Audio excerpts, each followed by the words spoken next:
नमस्कार। 8 नवंबर के बाद जो दृश्य हम देख रहे हैं बैंकों के बाहर, एटीएम्स के बाहर, ऐसा लगता है कि सरकार ने अपनी मनमानी की वजह से ऐसे निर्णय लिए जिससे आम जनता को इतना नुकसान हुआ है, आम आदमी को इतना नुकसान हुआ है कि कोई सोच भी नहीं सकता।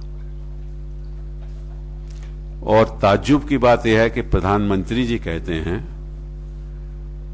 कि आम आदमी चैन की नींद सो रहा है और जो अमीर है वो रातों रात जग रहा है। और मुझे ऐसा लगता है कि प्रधानमंत्री जी को अपना चश्मा बदल लेना चाहिए, क्योंकि अगर वो चश्मा नहीं बदलेंगे तो जो लाचार आम आदमी सड़कों पे खड़ा हुआ है ना, उसकी पीड़ा उनको दिख नहीं पाएगी और ना वो समझ पाएंगे उसकी पीड़ा को।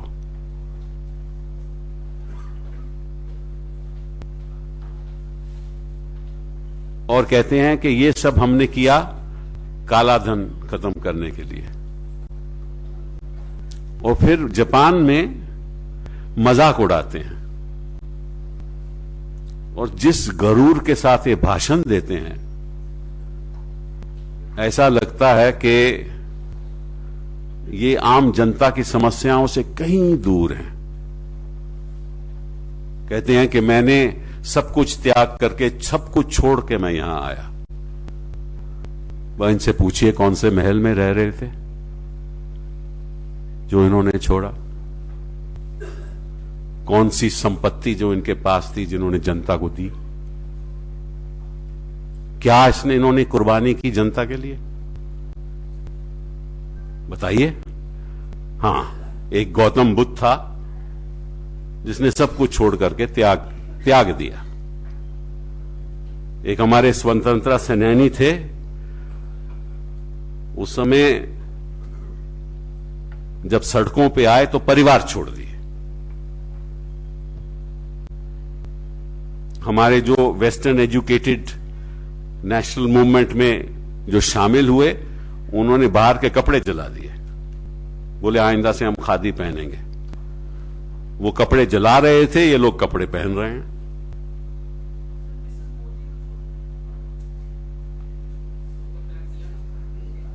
बड़े दुख की बात है कि कौन सा इन्होंने त्याग किया,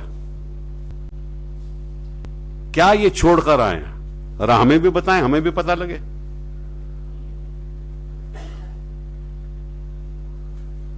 लोक कल्याण सड़क के यहां वहां रह रहे हैं, बड़ा अच्छा हिसाब किताब है।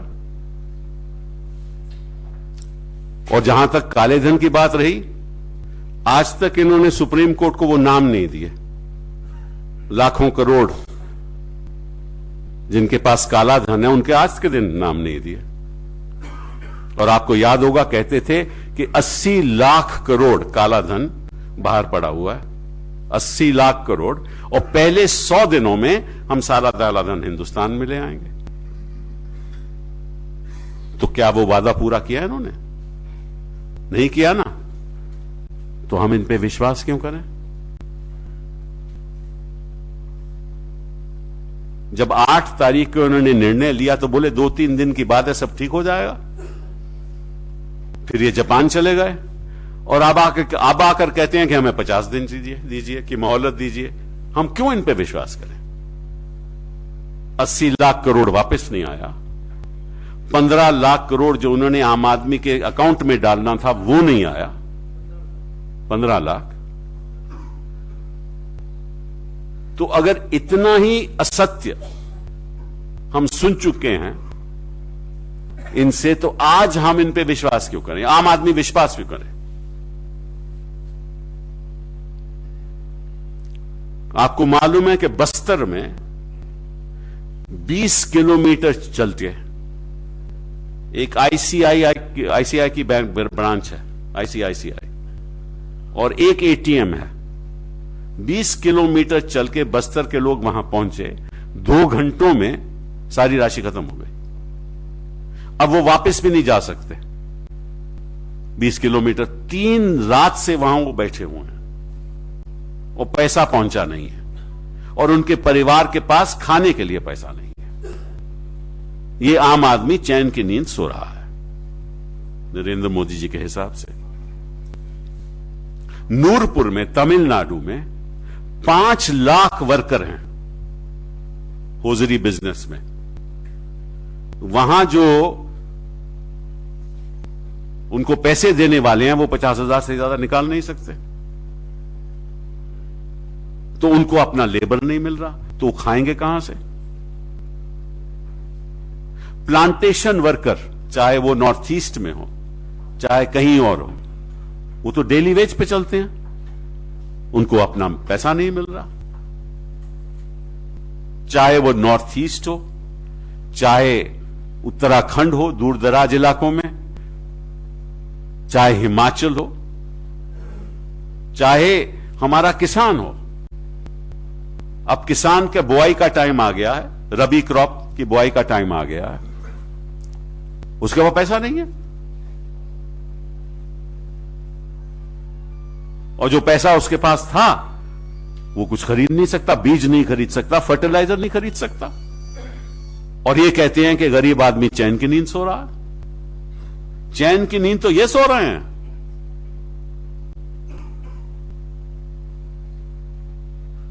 तो किसान बेचारा लाचार, प्लांटेशन वर्कर लाचार, टेक्सटाइल वर्कर लाचार, जहां सबसे ज्यादा एम्प्लॉयमेंट है वो लाचार, और जो मंडियां हैं, चाहे वो सब्जी मंडी हो चाहे कोई और मंडी हो, वहां कोई काम ही नहीं है, कोई बेचने वाला। ट्रांसपोर्टेशन बिजनेस सारा बंद। एक ट्रक अगर एक जगह से दूसरी जगह जाता है तो उसके पास लाख रुपए तो रहता है ना, वो कहां से खर्च करे? तो ट्रक नहीं जाएगा तो व्यापार नहीं होगा, वस्तुएं डेस्टिनेशन पे नहीं पहुंचेंगी तो अगला बेच नहीं सकेगा, नहीं बेच सकेगा तो दाम बढ़ जाएंगे, जैसे चीनी का दाम बढ़ा, आटे का दाम बढ़ा, पर इनको क्या लेना देना है? ये तो सल्तनत चला रहे हैं, ये तो इनकी हुकूमत है, मनमानी कर रहे हैं ना, जो इनके मन में आए कर देंगे। इनको क्या लेना देना है जनता के साथ?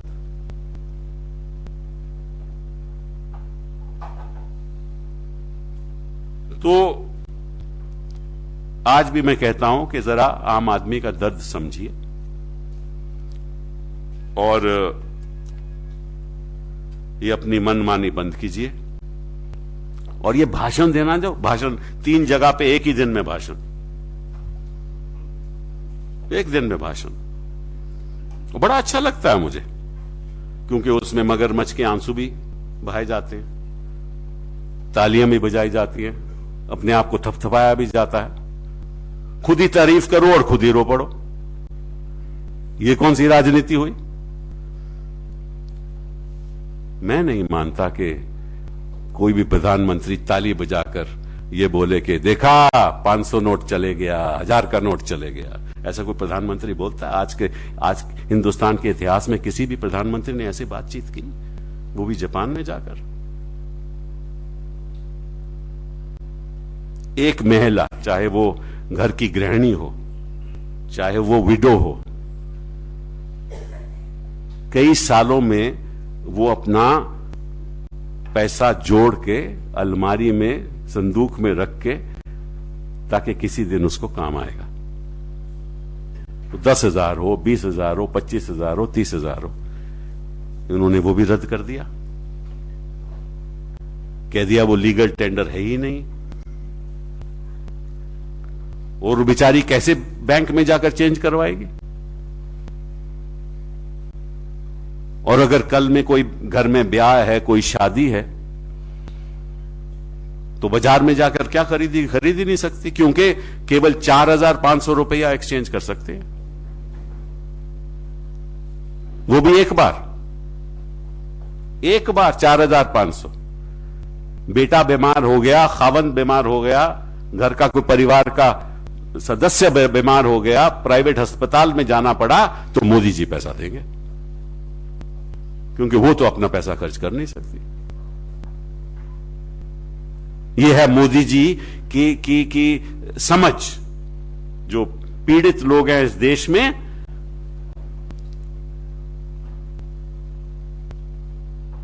ऐसा है ना, कहते हैं, उस दिन उन्होंने भाषण दिया था, कह रहे थे देखे ये कुछ चाय की बात इन्होंने की थी, कड़क चाय।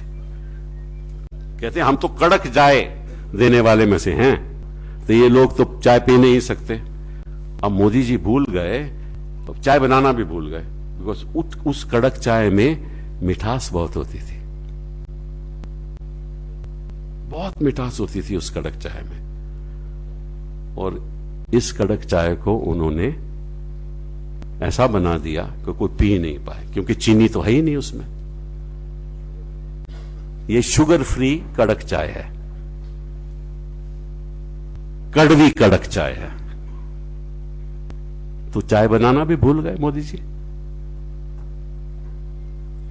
और फिर कहते हैं कि आप 24,000 से ज्यादा पैसा नहीं निकाल सकते 2 हफ्तों में। 24,000 से ज्यादा पैसा नहीं निकाल सकते। अब कल को कोई आपदा हो जाए, कोई एक्सीडेंट हो जाए, कोई इंजरी हो जाए किसी को, या कोई और शादी हो जाए घर में, तो 24,000 से काम चलता है आज के दिन? नहीं चलता।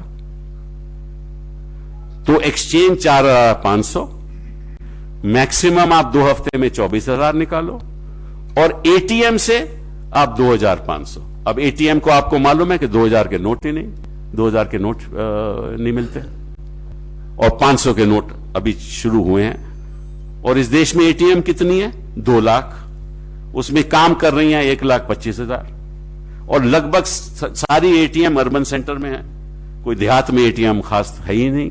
एटीएम तो दूर दराज है, मतलब तो उसका तो कोई फायदा नहीं हुआ। और वित्त मंत्री जी कहते हैं कि अभी 2-3 हफ्ते लगेंगे। मतलब कि इनको कोई ख्याल नहीं कि 2-3 हफ्तों में तो परिवार बर्बाद हो जाएगा। पर इनको बर्बादी से क्या लेना देना, ये तो अपनी आबादी का सोच रहे हैं। हम आबाद और तुम बर्बाद, और हमें कोई फिक्र नहीं।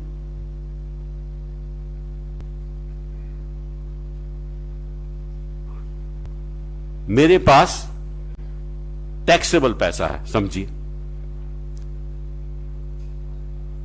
एक हस्बैंड अपना पैसा हर महीने में 5,000 10,000 रुपया गृहिणी को देता है, कई सालों तक देता आ रहा है। वो समझ लीजिए कि वो 2 लाख 4 लाख 5 लाख रुपया उसके पास है। मैं चाहता हूं कि मैं बैंक में जाकर, वो पैसा मेरा है, मैं उसको एक्सचेंज करूं। वो टैक्सेबल पैसा है, मैं एक्सचेंज नहीं कर सकता। रिजर्व बैंक ने, इंडिया ने तो कहता है ना, आई प्रॉमिस टू पे। हो ही नहीं सकता। ये कौन सा कानून है?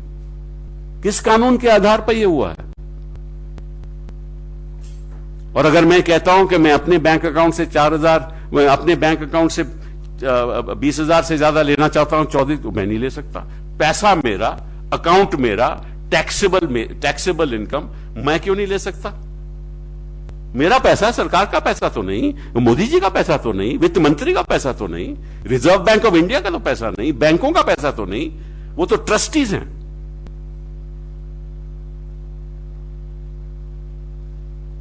उन्होंने मेरा पैसा अपने पास इसलिए रखा है क्योंकि मैं समझता था कि वो मेरे पैसे की हिफाजत करेंगे,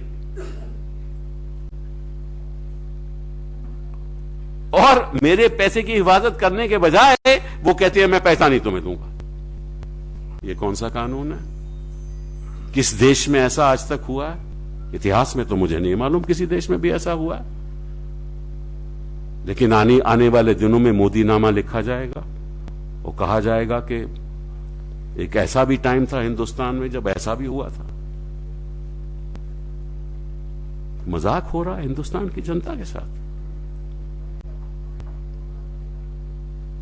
अपने पैसे को भी मैं नहीं खर्च कर सकता।